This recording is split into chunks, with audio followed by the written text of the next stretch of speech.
everyone, how is everyone doing? I hope all of you stay safe and be in a good health, both physically and mentally.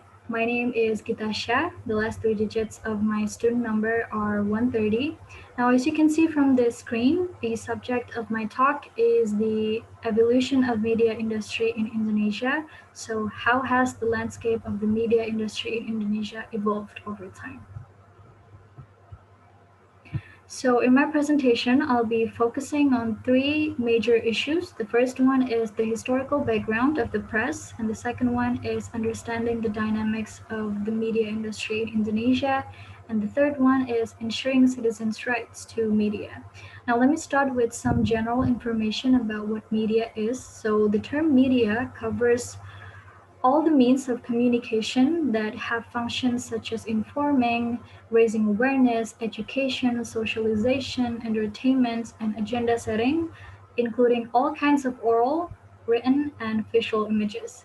The landscape of the media industry in Indonesia is highly dynamic as the media will continue to be an inseparable part of human life, so the development of the industry remains vital to society. That's all I have to say. Now let's move on to the historical background of the press. So the media industry in Indonesia has gone through many ups and downs, from being a tool for independence revolution in early days of the republics, which was in 1945 until 1955, to a partisan press during the period of 1965 until 1980, and promising industry at the end of the 1980s. Now let's take a closer look at the timeline.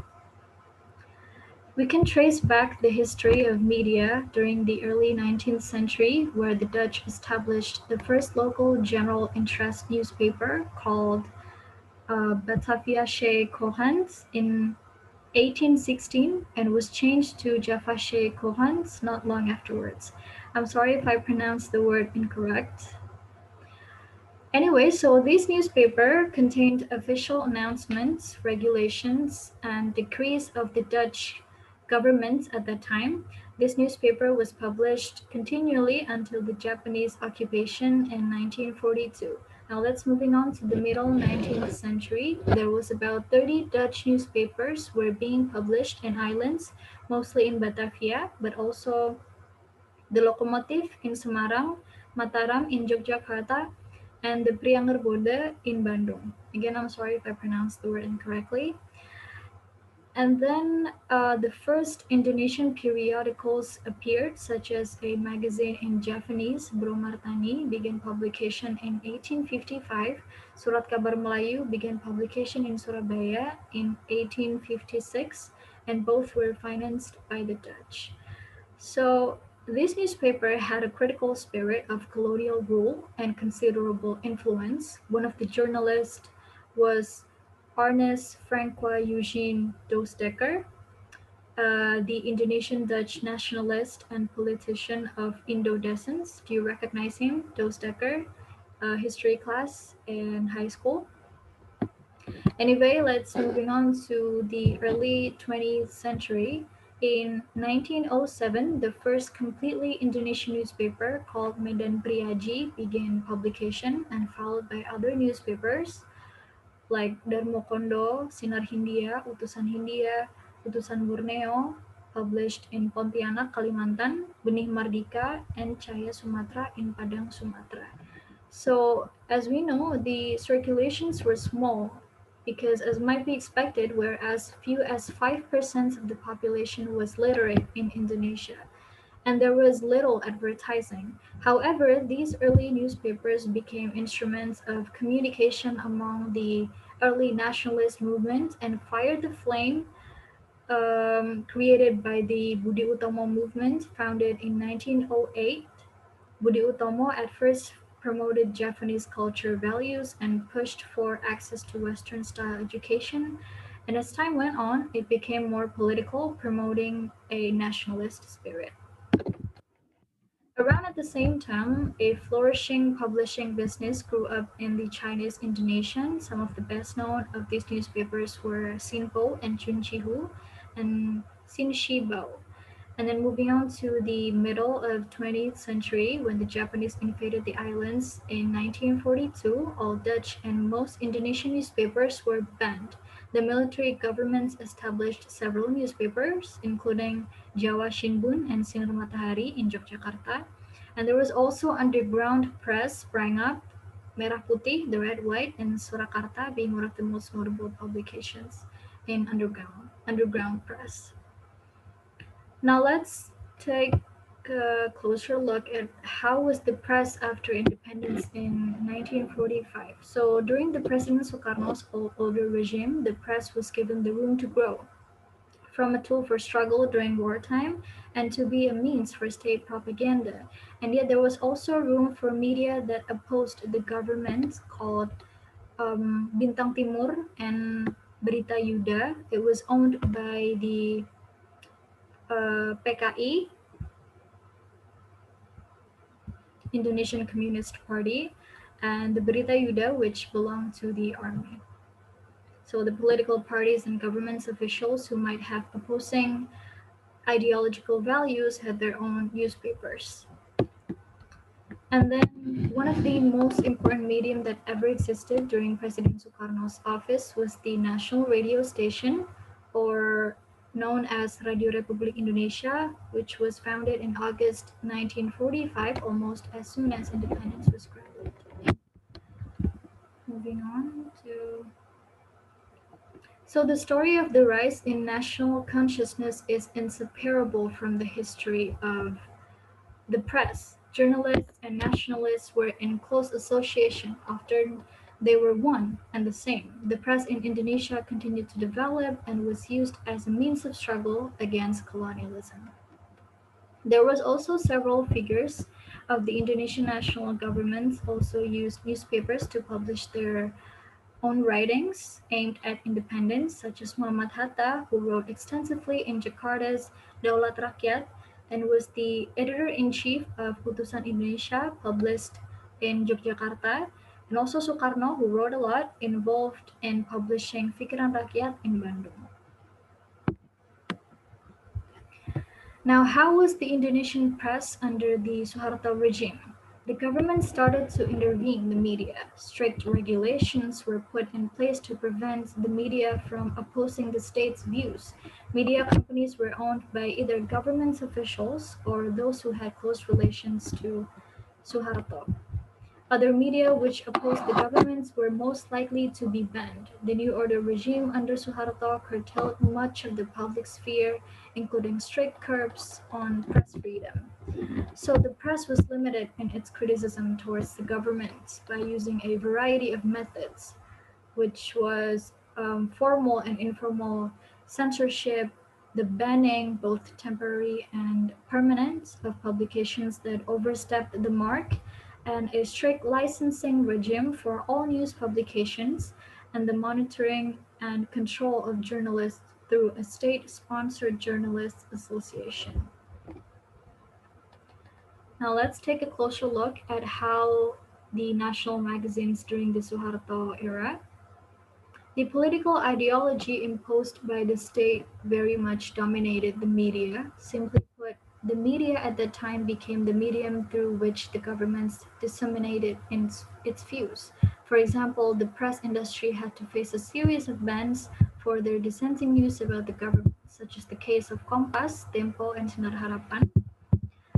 So here one of the example, which is Tempo, which began publication in 1971 and was considered the nation's preeminent news magazine, had faced a series of bans for their dissenting news about the government. There was also the Tick, a year-old magazine praised by readers for its daring investigative reporting, and Editor, another news weekly. They were notified that their publication licenses had been revoked by the government. Another example is television.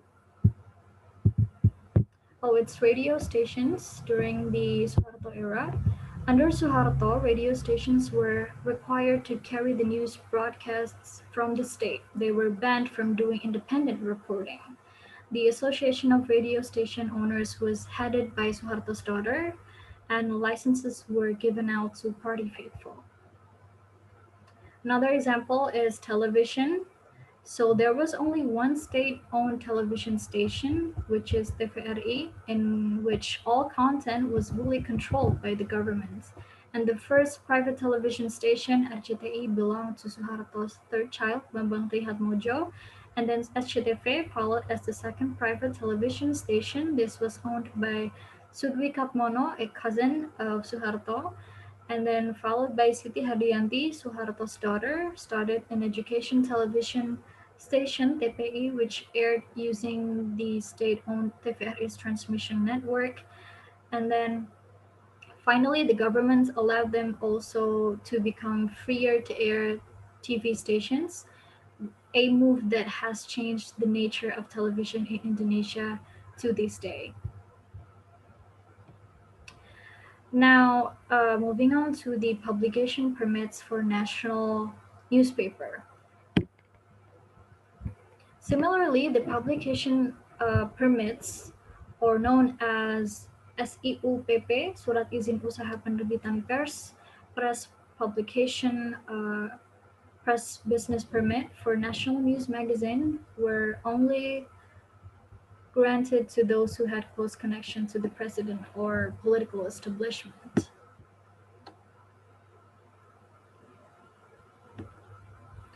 For example, Golkar Party, a political party which established Suara Karya, and then followed by Harmoko, the Minister of Information who bought Poskota, also went through publication permits before published their writings. And then we have B.J. Habibie, the Minister for Center for Innovation Policy and Governance Research and Technology, who bought Republika. And then we also have English newspaper, Indonesian Observer, were established by Peter Gonta, a businessman related to Bambang Trihatmojo, Suharto's son. I'd now like to move on to the next part, which is the post-Suharto era, Reformation 1998. Finally, the first one is the new rules and regulations of the media came out. And second one, permits to establish a media company, particularly print media, were granted much more easily. And the third one is the press network expanded rapidly across the country.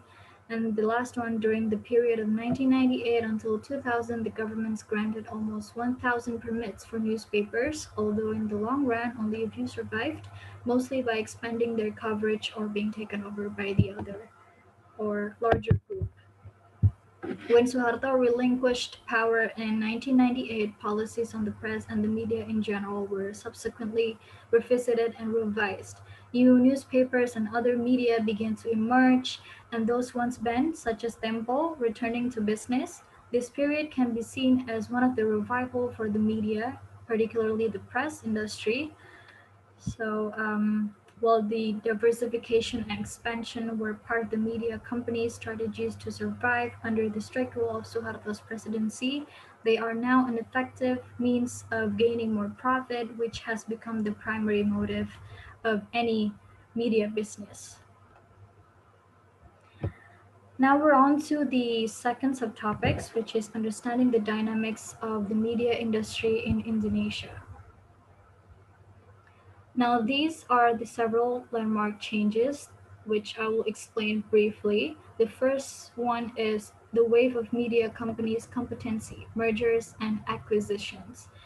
So, in the big picture, as a response to the very recent wave of media convergence, it perhaps seems natural to see media companies competing to have all forms of media under one roof and under their control: broadcasting, print, and online media. Mergers and acquisitions have taken place in order to gather different media channels into one group. And secondly, exposing the acceleration of conglomeration in Indonesia media industry.